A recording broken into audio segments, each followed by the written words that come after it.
ஜோதிகா நடித்த இந்த காட்சி நான் செய்த தவறு. மனம் திறந்த பிரபல இயக்குனர் கிருஷ்ணனா ஒரு பேட்டியில் கூறியுள்ளார். படம் வெளியானபோது இந்த காட்சி நெருடலாகவே இருந்துள்ளனர். ரசிகர்கள் ரசிக்கவில்லை என்பதை இயக்குனர் உணர்ந்துள்ளார். இந்த படத்தின் கௌதமின் முன்னாள் காதல் குறித்து தெரிந்து கொண்ட குந்தவை தனது கணவரையும் அவரின் முன்னாள் காதலியையும் சந்திக்க வைக்க ஏற்பாடு செய்வார். அதன்படி ஒருநாள் திடீரென ஐஸ்வர்யாவை வீட்டுக்கு அழைத்து வருவார்.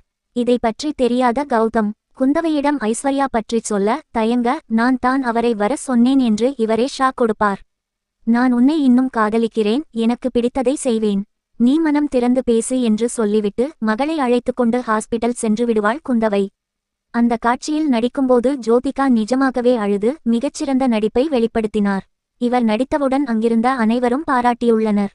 ஆனால் இவரது நடிப்பில் திருப்தி இல்லாத இயக்குனர் கிருஷ்ணா மீண்டும் ஒரு டேக் எடுக்கலாம் என்று ஜோதிகாவிடம் சொல்ல அவரோ ஏன் என்னாச்சு என்று கேட்க இயக்குனர் விளக்கமாக கூறியுள்ளார்.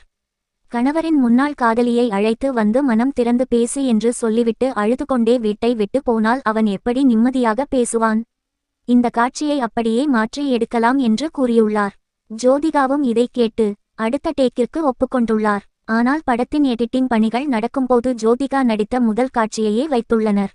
இது பற்றி இயக்குனர் கேட்டபோது அனைவருக்கும் இதுதான் பிடித்துள்ளது என்று கூறியுள்ளனர். இதை கேட்ட இயக்குனர் கிருஷ்ணா பலரிடம் படத்தை போட்டு காட்ட அந்த காட்சித்தான் வேண்டும் என்று அவர்களும் கூறியுள்ளனர். ஆனால் படம் வெளியானபோது இந்த காட்சி நெருடலாகவே இருந்துள்ளனர். ரசிகர்கள் ரசிக்கவில்லை என்பதை கிருஷ்ணா உணர்ந்துள்ளார்.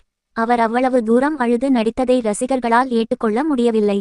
இயக்குனர் இதை ஒரு குறையாக சொல்லவில்லை, மாறாக ஜோதிகா அந்த கதாபாத்திரத்திற்காக எவ்வளவு தூரம் தன்னை ஈடுபடுத்திக் கொண்டார் என்பதையே சுட்டிக்காட்டினார். உண்மையில் அந்த காட்சியில் நடித்த பிறகு ஜோதிகா மிகவும் சோர்வடைந்து விட்டாராம். அப்போது தான் தவறு செய்ததை உணர்ந்ததாகவும் ஒரு இயக்குனராக எந்த காட்சியையும் மாற்றாமல் அப்படியே எடுக்க வேண்டும், அப்போது தான் படம் முழுமையாக வரும் என்று கிருஷ்ணா கூறியுள்ளார்.